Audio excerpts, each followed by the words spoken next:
नमस्कार, स्वागत है सिलेक्शन गुरुजी ऑनलाइन यूट्यूब चैनल के constable tradesman practice session batch. आज फिर कांस्टेबल ट्रेडमैन के प्रैक्टिस सेशन जुनून बैच में हम लेकर आए हैं आपके लिए वो महत्वपूर्ण सवाल जो एग्ज़ाम के पॉइंट ऑफ व्यू से बहुत इंपॉर्टेंट हैं और जिनकी प्रैक्टिस आपकी तैयारी को और मजबूत करेगी। तो स्टार्ट करते हैं आज का वीडियो एक मोटिवेशनल कोट के साथ कि अगर आप अपने फेल्योर को अटेंशन नहीं देंगे तो आपको सक्सेस कभी नहीं मिलेगी। हर परीक्षा के बाद, हर टेस्ट के बाद, जो आप ऑनलाइन टेस्ट देते हैं, ऑफलाइन टेस्ट देते हैं, उसके बाद उसकी समीक्षा बहुत ज़रूरी होती है कि कहाँ आपसे दिक्कत हो गई, क्यों आपके नंबर कम हो गए। उसकी समीक्षा करिए, उसमें सुधार का प्रयास करिए। जिस चैप्टर के सवाल आपसे पेपर में नहीं बन रहे हैं उस चैप्टर्स को फिर से रिवाइज करिए। इन सब चीज़ों को बहुत फोकस और अटेंशन के साथ नोट डाउन करिए और उसके बाद उस पर काम करिए। निश्चित रूप से आपको सफलता मिलेगी। 2 से 3 महीने में आपके पास, जैसे आप 50 क्वेश्चन का सेट सॉल्व कर रहे हैं, मान लीजिए मैथ्स का ही सेट है, तो कुछ कुछ सवाल जो नहीं आ रहे हैं वो कुछ कुछ चैप्टर के होंगे। आप उन चैप्टर्स को शॉर्टलिस्ट करिए, उस तरह के सवाल को शॉर्टलिस्ट करिए और उसको एक बार रिवीजन कर डालिए। अगली बार क्या उस तरह के सवाल आपसे फंसेंगे? नहीं फंसेंगे। तो इस तरह से आपका स्कोर इम्प्रूव होगा। तो मतलब ये है कि जहां आप गलत हैं, गलती हो रही है आपसे, उसमें सुधार के लिए सतत प्रयासरत रहिए। शुरू करते हैं आज का सेशन। पहला क्वेश्चन ध्यान दीजिएगा कि 15 अंडों को बेचने पर 3 अंडों के क्रय मूल्य के बराबर लाभ होता है, क्रय विक्रय में लाभ प्रतिशत ज्ञात कीजिए। ये बहुत आसान सवाल है। कह रहे हैं कि अब देखो, इसको बात को समझो। 15 अंडों को बेचने पर 3 अंडों के क्रय मूल्य के बराबर लाभ होता है। इसका मतलब आप समझ रहे हैं? इसका मतलब यह है कि 15 अंडे आप अगर खरीद के लाए तो 12 अंडे बेचने पर ही उतना पैसा आपको मिल गया जितना कि 15 अंडे का सीपी है। 15 अंडे का सीपी 12 अंडे के एसपी के बराबर है। तो प्रॉफिट आपको कितने अंडे का हुआ? 3 अंडे का। 3/15 गुणे 100। ठीक, इसका आंसर हो जाएगा आपका 20%। कितना प्रॉफिट हो गया? 20%। क्लियर है बात भाई? 15 अंडों को बेचने पर 3 अंडों के क्रय मूल्य के बराबर लाभ होता है। यानी अगर 15 अंडे आप खरीद के लाए तो 3 अंडे का लाभ है, यानी उतना पैसा, जितना पैसे में आप 15 अंडा खरीद के लाए उतना पैसा आपको 12 अंडे बेच के मिल गया। और 12 अंडे बेच के मिल गया तो 3 अंडा जो बैलेंस है आपका, वही आपका प्रॉफिट है। तो 3/15 × 100 20%। ठीक है, तो इसका बी ऑप्शन सही हो गया। दूसरा क्वेश्चन ध्यान दीजिएगा। कह रहा है कि यक्स 1/4 काम को 36 दिन में और वाई शेष काम को 12 दिन में पूरा करता है। एक्स और वाई दोनों मिलकर उस काम को कितने दिन में पूरा करेंगे? यक्स कर रहा है 1/4 काम कितने दिन में? 9 दिन में। पूरा काम करेगा 36 दिन में। वाई कर रहा है शेष काम 3/4 12 दिन में, तो पूरा काम करेगा 16 दिन में। ये 9 चौक 36 और ये 16, सॉरी यार कितने दिन में है? 6 दिन है। सॉरी, ये गलत टाइप हो गया। ये 9 नहीं है, 6 है। ध्यान से समझ लीजिएगा, ये 6 है।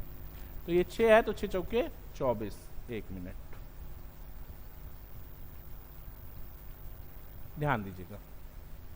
ये 6 दिन में कर रहा है तो पूरा काम 24 दिन में करेगा। 24 और 16 का एलसीएम हो गया 48। 24 दूनी 48, 16 तियां 48, 5 हो गया। यानी x + y मिलके उस काम को करेंगे 48/5, यानी 5 9 45, 3 48, 3/5, 9 सही 3/5 दिन में ये काम खत्म हो जाएगा। ठीक है, ये दूसरा क्वेश्चन। तीसरा क्वेश्चन ध्यान दीजिएगा। कह रहे हैं कि एक वृत्ताकार पथ के बाह्य और आंतरिक त्रिज्या का व्यास 428 है। बाह्य और आंतरिक व्यास क्रमशः 728 और 1 मिनट ध्यान दीजिएगा। क्या कह रहे हैं? यदि एक वृत्ताकार पथ की बाह्य और आंतरिक त्रिज्या क्रमशः 728 और 700 हो, ध्यान दीजिएगा, तो पथ की चौड़ाई कितनी होगी? तो ध्यान देना, एक ये वृत्त है और एक ये वृत्त है, ये पथ है। इसका व्यास कितना दे रहे हैं आपको? 700। और इसका व्यास कितना दे रहे हैं? 728। 728, यानी ये तो 700 कॉमन हो गया इसमें, 14 इधर बचा और 14 इधर, यानी रास्ते की चौड़ाई कितनी होगी? 14 सेंटीमीटर। बात क्लियर है ना? समझ पा रहे हो? फिर से समझ लो। ये एक वृत्त है, ये 700 सेंटीमीटर, 700 मीटर इसका व्यास है, और एक वृत्त इसके बाहर रास्ता बना हुआ वो 728 का है। ध्यान से समझो, ये अगर 700 तो यहाँ से यहाँ तक भी 700 होगा, लेकिन ये 28 ज़्यादा है तो 14 इधर ज़्यादा होगा, 14 इधर, यानी रास्ते की चौड़ाई 14 मीटर। ठीक, अगला क्वेश्चन ध्यान दीजिएगा। कह रहे कि एक कमरे में वायु का आयतन 204 मीटर घन है, तो कमरे का की ऊंचाई 6 मीटर है, तो फर्श का क्षेत्रफल क्या होगा। बहुत सीधी सी बात है कि कमरे का आयतन होता है LBH, और अगर क्षेत्रफल चाहिए तो h से भाग दे देंगे, LB मिल जाएगा। यानी आयतन 204/6, 6 18, 6 चौके 24, 34 मीटर वर्ग, 34 वर्ग मीटर कमरे के फर्श का क्षेत्रफल होगा। सिंपल सवाल है। आगे बढ़ते हैं, अगला क्वेश्चन ध्यान दीजिएगा। 3, 4 और 5 सेंटीमीटर भुजा वाले तीन घन धातु के बने हैं, इनको पिघलाकर एक नया घन तैयार किया गया है, इस नए घन की भुजा क्या होगी। तो बहुत सिंपल है कि क्या है, मिल्टेशन में जब आप पिघलाकर नया घन तैयार करते हैं तो एक धातु 3 है तो उसका आयतन हो गया 27, दूसरा 4 है तो उसका आयतन हो गया 64, और तीसरा 5 है तो उसका आयतन हो गया 125, और ये तीनों का आयतन मिला के नए धातु का आयतन आएगा, और वो आ जाएगा आपको, नए धातु का आयतन आ जाएगा आपको, जोड़ लो, आपको आ जाएगा 264, 27, 216, करेक्ट, ये आ जाएगा 216। अब ये नए वाले घन का आयतन हो गया, तो इसकी भुजा निकालनी है ना, घन की भुजा 216 किसका घन है, 6 का, तो भुजा कितनी हो गई, 6 सेंटीमीटर। अगला क्वेश्चन ध्यान दीजिएगा, कह रहा है कि 2 अंकों की एक संख्या का योग 15 है, यदि उसमें 9 जोड़ा जाए तो अंकों के स्थान बदल जाते हैं, संख्या क्या है। ऐसे सवाल को कभी सॉल्व मत करिए, ऑप्शन से सॉल्व करिए। देखो 9 6 15, 8 7 15, 8 7 15, 9 6 15, सारी संख्याएं जितने ऑप्शन है सबका योग 15 है, ये तो क्लियर है। अब इसमें अगर आप 15 जोड़ दोगे, सॉरी 9 जोड़ दोगे, इसमें 9 जोड़ोगे तो 9 जोड़ोगे तो ये कितना 78 हो जाएगा, अंक नहीं बदला। इसमें 9 जोड़ोगे तो 87 हो जाएगा, यहाँ अंक बदल गया, यही आपका ऑप्शन सही है। यहाँ 9 जोड़ोगे तो कितना हो जाएगा, 96 हो जाएगा, यहाँ 9 जोड़ोगे 100 के पार चला जाएगा, यानी 78 इसका आंसर है। ठीक है, बात समझ रहे हो ना, 9 जोड़ लो, जिसका अंक पलट जाए वही आंसर है। अगला क्वेश्चन ध्यान देना, कह रहा है कि किसी तरह की धारा, एक मिनट, सवाल ये है, किसी तैराक की धारा की दिशा में, किसी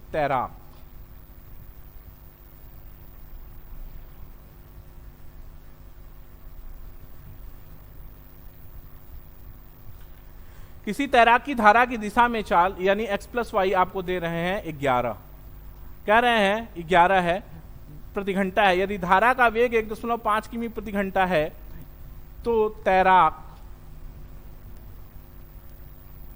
तैराक की धारा के विरुद्ध चाल क्या है।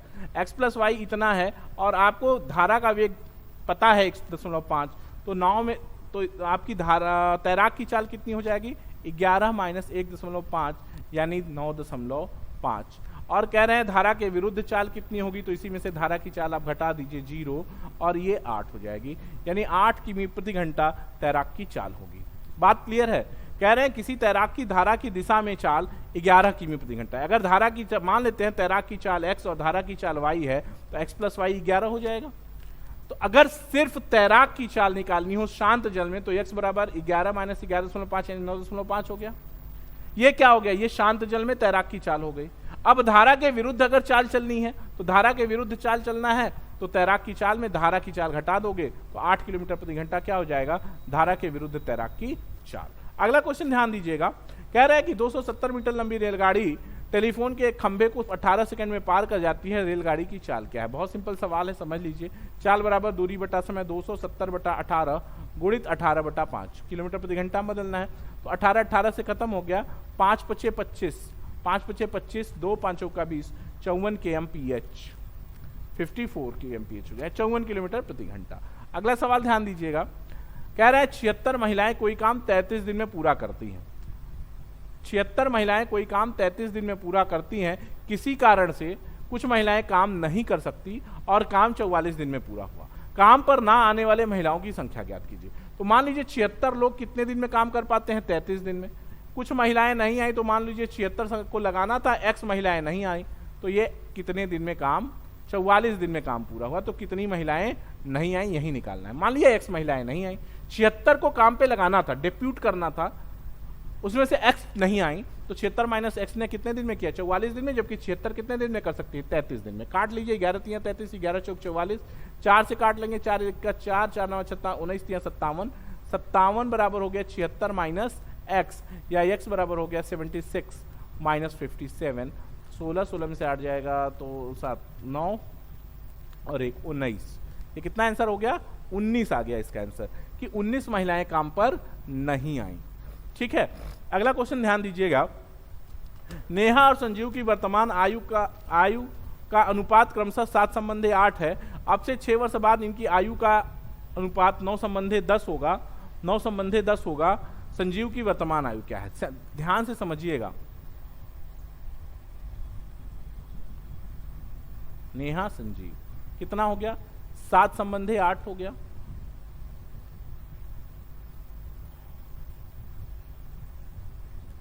और उसके बाद क्या हो गया, 6 वर्ष बाद अनुपात हो गया 9:10। कितने वर्ष बाद, 6 वर्ष बाद। किसका आयु पूछे, संजीव की वर्तमान आयु। इसका फॉर्मूला है जिसकी जब की आयु निकालनी हो तब की आयु के अनुपात में हिस्सा। तो वर्तमान आयु निकालनी है संजीव की, और संजीव की वर्तमान आयु के अनुपात में हिस्सा है 8, गुणित जितने वर्ष बाद अनुपात बदले 6, गुणित बाद के अनुपात का अंतर 9 और 10 का अंतर 1 बटे दिए गए अनुपात के तिर्यक गुणा का अंतर। ध्यान से समझ लो, जब ये नोट कर लिया डेटा, क्वेश्चन जैसा दिया वैसा नोट कर लिया। इसमें से पहला कितना क्या था, वर्तमान है ये, और ये क्या है, 6 वर्ष बाद है। ये क्या है, 6 वर्ष बाद है। समझ में आ रही बात, ये 6 वर्ष बाद का मामला है। ठीक है, तो अनुपात 6 वर्ष बाद। अब संजीव की वर्तमान आयु पूछे तो जब जिसकी आयु निकालनी हो तब के आयु के अनुपात में उसका हिस्सा। तो वर्तमान आयु निकालनी है तो संजीव का वर्तमान आयु में हिस्सा कितना है, 8, गुणित जितने वर्ष बाद अनुपात बदले 6, गुणित बाद के अनुपात का अंतर 9 10 का अंतर 1 बटा दिए गए अनुपातों के तिर्यक गुणा का अंतर 10 दाम में 70 8 9 72 2। यहां से काट देंगे 4 4 6 24, 24 ईयर,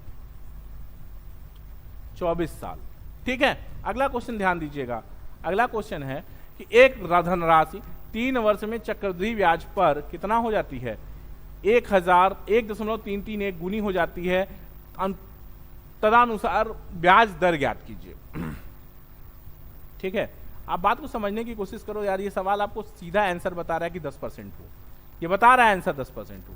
कह रहे हैं 1.331 गुना, यानी 1 रुपया लगाएंगे तो 1.331 गुना हो जा रहा है।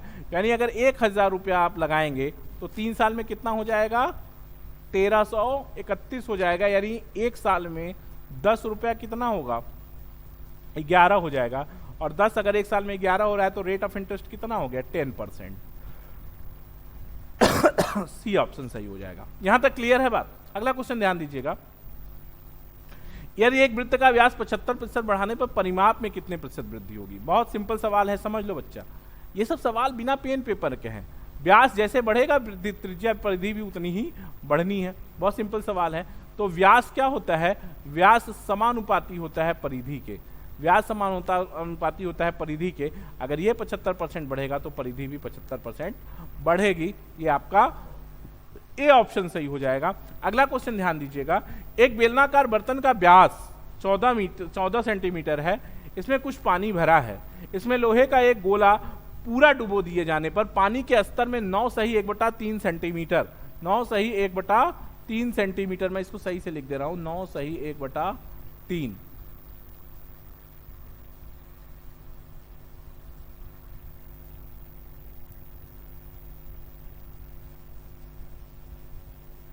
9 सही 1/3 सेंटीमीटर की वृद्धि हो जाती है। इस गोले की त्रिज्या कितनी है।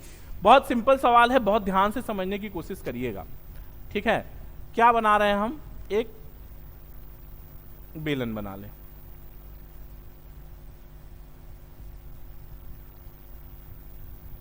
सॉरी यार, ये गड़बड़ हो जाएगा। चलिए ऐसे ही बना लेते हैं। देखो एक बेलन है, ये बस बता रहा हूं आपको, समझाने के लिए बना रहा हूं, कोई जरूरत नहीं है कि आप बनाएं ही। ठीक है, कह रहे हैं व्यास इसका 14 है, यानी त्रिज्या कितनी है, 7 है, और ऊंचाई बता रहे हैं ना इसमें। अच्छा, इसमें कुछ पानी भरा है, कुछ लेवल तक इसमें पानी भरा हुआ है। इसमें एक गोला डुबो दिया जाता है और पानी का स्तर कहां तक उठ जाता है, यहां से यहां तक उठ जाता है। यानी 9 सही 1/3 सेंटीमीटर तक उठ जाता है। तो क्या कह रहे हैं, कह रहे हैं कि उस गोले की त्रिज्या क्या होगी। तो भैया गोला जब पानी में डूबेगा तो कितना पानी उठाएगा, जितना पानी उठाएगा उतना ही गोले का आयतन है। गोला अपने आयतन के बराबर पानी उठाएगा, तो उठे हुए पानी का आयतन निकाल लें, वही बराबर होगा गोले का आयतन। तो गोले का आयतन बराबर बेलन में उठे पानी का आयतन। और बेलन में पानी कैसा उठेगा, जैसा बर्तन का शेप रहेगा वैसा पानी उठेगा, तो उसका आयतन क्षेत्रफल हो जाएगा पाई आर स्क्वायर, यानी 7 गुणित 7 अगुणित एच। कितना पानी उठा है, 9 त्रिक 27 1 28/3। ये बराबर होगा गोले के आयतन 4/3 पाई आर क्यूब के। पाई पाई से कैंसिल, 3 3 से कैंसिल, 4 से ये काटोगे 4 7 28, यानी आर क्यूब बराबर 7 × 7 × 7, तो आर इज इक्वल टू कितना हो गया 7। ये 7 सेंटीमीटर हो गया। क्लियर है मेरी बात। ये आर कितना आ गया 7 सेंटीमीटर। इस कॉन्सेप्ट को समझने में अगर दिक्कत है तो फिर से समझ लो कि कोई बेलनाकार बर्तन है, इसमें पानी भरा हुआ है कुछ भाग तक, उसमें एक पूरा गोला लोहे का डुबो दिया, तो गोला लोहे का कितना पानी उठाएगा, जितना उस गोले का आयतन होगा उतना पानी उठाएगा। और पानी उठेगा किसमें, बेलन के शेप में उठेगा। तो बेलन के शेप में उठेगा तो उठे हुए पानी का आयतन उस बेलन के में जितनी ऊंचाई तक उठेगा उस आयतन के बराबर होगा गोले का आयतन। तो बेलन में उठे पानी का आयतन बराबर उस गोले का आयतन होगा। सॉल्व कर लेंगे तो आर मिल जाएगा आपको 7 सेंटीमीटर। यहां तक क्लियर है। अगला क्वेश्चन ध्यान दीजिएगा। कह रहे हैं कि एक डबल बेड का अंकित मूल्य 75,000 रुपए है। दुकानदार इस पर 8%, 5% और 2% की क्रमिक छूट देता है। विक्रय मूल्य क्या होगा। देखो बच्चा, ये सवाल एकदम विशुद्ध कुछ नहीं है, बस कैलकुलेशन का सवाल है। 75,000 रुपया का बेड है भैया। 8,000 पहले छोड़ा तो 92/100, फिर 5% छोड़ा तो 90/100 और फिर 2% छोड़ा तो 98/100।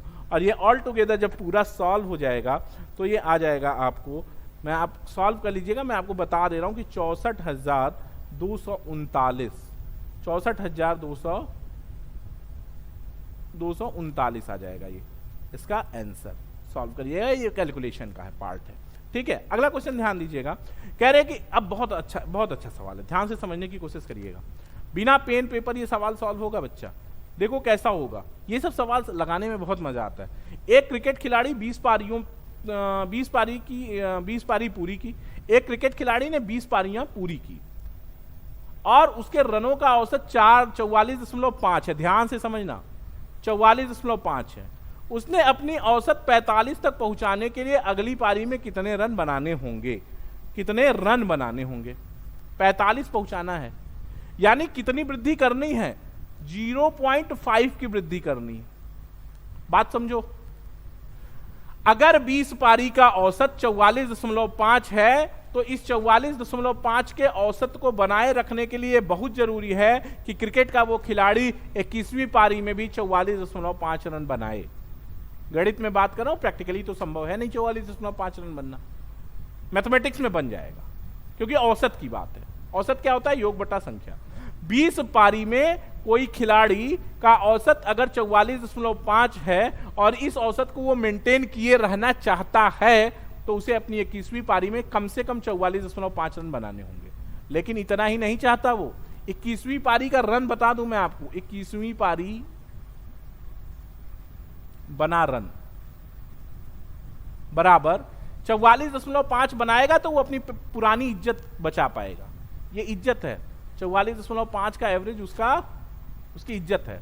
अब वो अपनी प्रतिष्ठा 44.5 रन बनाएगा 21वीं पारी में, तो 20वीं पारी तक उसने जो प्रतिष्ठा कमाई है, जो मान सम्मान कमाया है, वो बना रहेगा।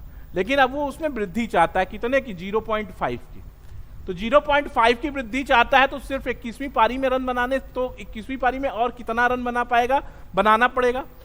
पुरानी प्रतिष्ठा बचाने के लिए 44.5 रन बनाना पड़ेगा। नई प्रतिष्ठा बनाने के लिए 21 पारियों में औसत में अगर 0.5 की वृद्धि करनी है तो 21 गुणित 0.5 यानी 44.5 तो पुरानी 44.5 तो पुरानी प्रतिष्ठा के लिए और 10.5 नई प्रतिष्ठा प्रतिस्थापित करने के लिए उसको रन बनाना पड़ेगा। यानी उसे 55 रन 21वीं पारी में बनाना पड़ेगा, तब जाके उसका औसत 45 हो जाएगा। यानी पहला ऑप्शन सही है, 55 रन उसे 21वीं पारी में बनाना पड़ेगा। ठीक है, सिलेक्शन गुरुजी के constable tradesman practice session batch में आज इतना ही। कल फिर मुलाकात होगी कुछ ऐसे ही बेहतरीन शानदार सवालों के साथ। तब तक देखते रहिए सिलेक्शन गुरुजी चैनल। अगर आपको अच्छा लग रहा है, प्रैक्टिस सेशन अच्छा लग रहा है, तो चैनल को शेयर कर लीजिए, अधिक से अधिक शेयर करिए, लाइक करिए और सब्सक्राइब करिए। तो फिर कल फिर मुलाकात होगी। जय हिंद, जय भारत।